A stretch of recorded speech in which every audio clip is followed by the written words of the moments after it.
নমস্কার, সোজা সাপটা সুব্রতয়ে আপনাদের স্বাগত জানাই। নিজের ফেলা থুতুটা অবশেষে চাটলো তৃণমূল কংগ্রেসের সাংসদ। তবে থুতুটা ফেলেছিল নিজের ইচ্ছাতে, কিন্তু চাটলো মমতা বন্দ্যোপাধ্যায়ের ইচ্ছাতে। আসলে তিনি হয়তো বুঝে উঠতে পারেননি যে মমতা বন্দ্যোপাধ্যায় সততার প্রতীক আর নেই। কারণ তিনি মমতা বন্দ্যোপাধ্যায়ের কথা মতো বহিরাগত, তিনি মমতা বন্দ্যোপাধ্যায়ের কথা মতো বাংলা বিদ্বেষী। তাই তিনি হয়তো বুঝে উঠতে পারেননি। তবে একজন এমপি হিসাবে নির্বাচিত হওয়ার পর তার দায় দায়িত্ব কর্তব্য বর্তায় তার লোকসভার সুবিধা অসুবিধাগুলোকে সংসদে দাঁড়িয়ে তুলে ধরা এবং তার এলাকায় যদি কোনো বেআইনি কাজ হয় সেটা সে কেন্দ্রের কাছে তদন্তের জন্য আবেদন করতেই পারে, এটাই স্বাভাবিক। তিনি সেটাই করেছিলেন আর সেটাতেই তিনি ভুল করেছিলেন। বর্ধমান দুর্গাপুরের সাংসদ কীর্তি আজাদ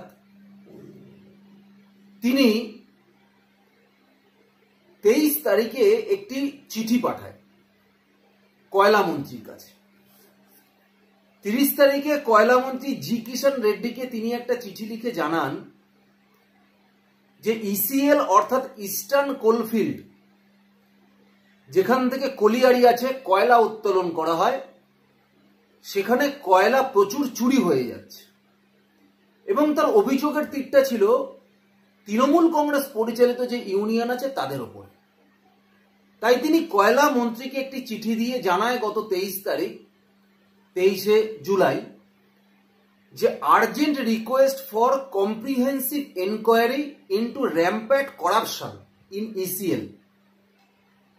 এবং তিনি রিকোয়েস্টও করে কয়লা মন্ত্রীর কাছে যে ইন্টারভেনশন বাই সিবিআই এবং ইডি, যে যদি প্রয়োজন হয় এটাকে ইডি এবং সিবিআই দিয়ে তদন্ত করে দেখা হোক। অর্থাৎ তিনি সিবিআই এর কথাটা কেন লিখেছে, কারণ দুর্নীতি হচ্ছে, কয়লা চুরি হচ্ছে তিনি বুঝতে পেরেছেন। ইডির কথাটাও কেন তিনি উল্লেখ করেছেন, তিনি ইডির কথাটা উল্লেখ করেছেন এই কারণে, কারণ এখানে বেআইনি ভাবে কোটি কোটি টাকার ব্যবসা হচ্ছে। তিনি এটা উল্লেখ করে কয়লা মন্ত্রীকে একটি চিঠি দেয় এবং প্রথম একটা সপ্তাহ ঠিকঠাকই ছিল, কিন্তু যেই এই চিঠির খবরটা বাইরে আসে তৃণমূল কংগ্রেসের কাছে, বেজায় চোটে লাল হয়ে যায় মমতা বন্দ্যোপাধ্যায়। যে কেন আমার দলের একজন সাংসদ ইসিএল এর তৃণমূল কংগ্রেসের সংগঠনের দুর্নীতির বিরুদ্ধে তদন্ত করবার জন্য কয়লা মন্ত্রীর কাছে চিঠি দেবে।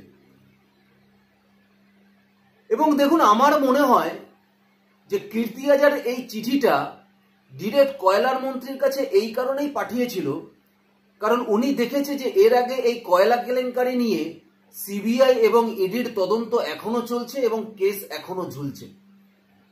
তাই তার মনে হয়েছিল যে চিঠি দিয়ে কয়লা মন্ত্রীকে জানানো হোক এবং এ বিষয়ে তদন্ত করা হোক।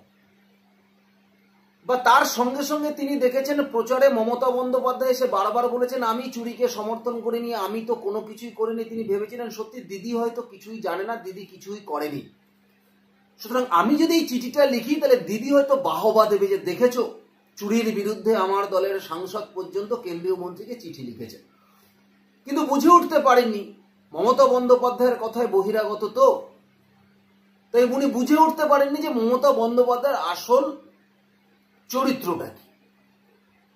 কারণ যখনই উনি এই অভিযোগটা করেছেন, যেখানে দাঁড়িয়ে কোটি কোটি টাকার প্রতিদিনের ব্যবসা হচ্ছে বেআইনি ভাবে, আর সেই ব্যবসার সাথে মমতা বন্দ্যোপাধ্যায়ের তথাকথিত যার নাম ভাইপো হিসাবে চিহ্নিত, সে জানবে না, সে জড়িয়ে থাকবে না, সেটা কি হতে পারে? কোনোদিনই হতে পারে না। সুতরাং কীর্তি আজাদ এই চিঠিটা নিজে থেকে লেখা, বা কীর্তি আজাদকে যদি চিঠিটা লেখার জন্য কেউ বলে থাকে, তাহলে সেটাও তৃণমূল কংগ্রেসের মধ্যে এমন কেউ হবে যে সেটা ভাইপো বিরোধী, এবং সেই হয়তো কীর্তি আজাদকে বুদ্ধি দিয়েছে যে আপনি চিঠিটা লিখুন। কিন্তু চিঠিটা যখনই বাইরে আসে এই খবরটা, সঙ্গে সঙ্গে মমতা বন্দ্যোপাধ্যায় বলেন যে যদি সাংসদ থাকতে হয় তাহলে চিঠি উইথড্র করুন। সাংসদ থাকতে হলে এই চিঠিটা আপনি উইথড্র করুন। সঙ্গে সঙ্গে কীর্তি আজাদ তিনি আরেকটি চিঠি করেন গত 2 তারিখে। ঠিক 1 সপ্তাহের মাথায় কয়লা মন্ত্রী জি কিষাণ রেড্ডিকে তিনি আরেকটা চিঠি করে লেখেন, যেখানে subject withdrawal of earlier letter.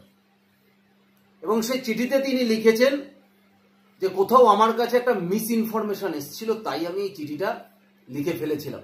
সুতরাং আমার যে অভিযোগ আমি করেছি বা সিবিআই ইডি দিয়ে যে তদন্তের জন্য বলেছি সেটাকে আমি উইথড্র করলাম, তা আমার চিঠিটা উইথড্র করলাম। দেখুন, এখানে না আমার একটা কথা আছে যে একজন কেন্দ্রীয় মন্ত্রী, কয়লা মন্ত্রী, তাকে যদি কোনো জায়গার নির্বাচিত সাংসদ কোনো চিঠি করে যে তার এলাকায় বেআইনিভাবে কয়লা উত্তোলন করা হচ্ছে, অর্থাৎ যে কলিয়ারি আছে যেটা কেন্দ্রীয় সরকারের আন্ডারে, সেই কলিয়ারির বাইরের জায়গা থেকে কুয়ো খুঁচে, গর্ত খুঁচে সেখান থেকে রাতের অন্ধকারে কয়লা তুলে বাইরে বিক্রি করে দেওয়া হচ্ছে, এবং এর সাথে যোগাযোগ করা আছে, যোগাযোগ আছে তৃণমূল কংগ্রেসের যে ইউনিয়ন ওখানে আছে সেই ইউনিয়নের লোকজন, এবং তারাই মূলত এটা করছে। এবং বড় হাতের অবশ্যই যোগাযোগ আছে, না হলে পুলিশ প্রশাসন কিভাবে কন্ট্রোল হচ্ছে? কারণ ওই কয়লা বেরিয়ে রাস্তা থেকে আসছে, বিক্রি হচ্ছে, এটা কি করে সম্ভব? তো যখন একজন সাংসদ তার এলাকার এরকম একটা গুরুতর অভিযোগ নিয়ে একজন কয়লা মন্ত্রীর কাছে চিঠি লেখে, এরকম চিঠি পাওয়ার পর কয়লা মন্ত্রীর গোপনে তদন্ত করবে, সেখানে সেই সাংসদের চিঠিটা কয়লা মন্ত্রীর ওই ডিপার্টমেন্ট থেকে বাইরে বেরোয় কি করে?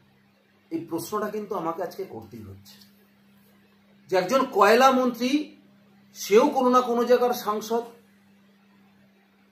তারই এক কলিগ অন্য দলের সাংসদ হতে পারে, তার এলাকায় কেন্দ্রীয় সরকারের সম্পদ লুট হয়ে যাচ্ছে, তার জন্য সিবিআই আর ইডির তদন্ত চেয়ে যদি কয়লা মন্ত্রীকে চিঠি করে, তাহলে সেই চিঠির তো গোপনীয়তা বজায় থাকবে, সেই চিঠির গোপনীয়তা বজায় থাকবে, এবং তার সঙ্গে সঙ্গে গোপনীয়তা বজায় রেখেই ভেতর ভেতর তদন্ত শুরু করবে।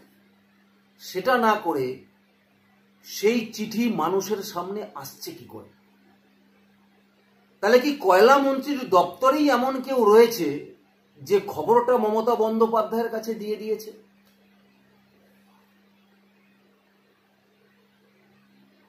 যে খবরটা মমতা বন্দ্যোপাধ্যায়ের কাছে দিয়ে দিয়েছে, নাকি এই যে বেআইনিভাবে কয়লা দিনের পর দিন পাচার হচ্ছে তার কিছুটা ভাগ সেই মন্ত্রীর দিকেও যাচ্ছে না? তো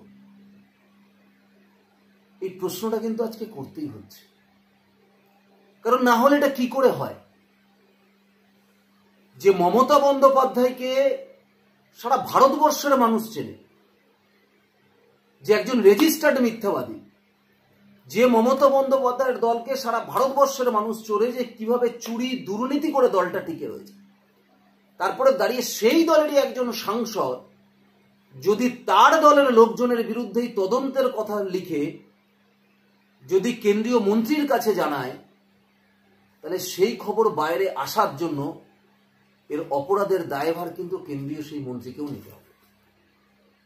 তার দায়ভার সেও এড়িয়ে যেতে পারে না, কারণ সে জানে না বা তার ডিপার্টমেন্টে কে এটা করছে তাকে অবশ্যই খোঁজ নিতে হবে। তার মানে তার ডিপার্টমেন্টে এমন লোক লাগানো আছে মমতা বন্দ্যোপাধ্যায়ের, যে লোক প্রতিনিয়ত কয়লায় কি হচ্ছে, কার নামে চিঠি পড়ছে, কোথায় সিবিআই আর ইডি কার বিরুদ্ধে কেস রেজিস্টার্ড করছে বা কার নামে কেসে এগোচ্ছে, সব তথ্য মমতা বন্দ্যোপাধ্যায়ের কাছে চলে আসে, না হলে এটা সম্ভব হয় না। কিন্তু কীর্তি আজাদ এবারে বুঝতে পারছে, যদিও খেলোয়াড়, তো একজন খেলোয়াড় ছিল, অন্তত সাংসদ হয়ে এই টাকা, চুরির টাকায় তো খেতে হয় না, কোথায় অন্তরাত্মা জাগান দিয়েছে যে এইভাবে প্রাকৃতিক সম্পদ চুরি হচ্ছে, সেটা আমার দলের যেহেতু আছে লোক, তাই তিনি মমতা বন্দ্যোপাধ্যায়কে কিন্তু জানাননি, তিনি ডিরেক্ট জানিয়েছেন কেন্দ্রীয় মন্ত্রীকে। সুতরাং মমতা বন্দ্যোপাধ্যায়ের দল যে চুরি করে তা বাইরের লোক বা বিরোধী দল না, সব মমতা বন্দ্যোপাধ্যায়ের নিজের দলের সাংসদও কিন্তু বলছে। আর পুলিশ প্রশাসন যে মমতা বন্দ্যোপাধ্যায়ের এই তৃণমূল কংগ্রেসের বিরুদ্ধে কোনো চুরির বিরুদ্ধে কোনো ব্যবস্থা কোনোদিন গ্রহণ করবে না, সেটা জানে সাধারণ মানুষ, শুধু না তৃণমূল কংগ্রেসের সাংসদ তাই নিজে, তাই তিনি আবদার করেছে ইডি আর সিবিআই। ধন্যবাদ, নমস্কার।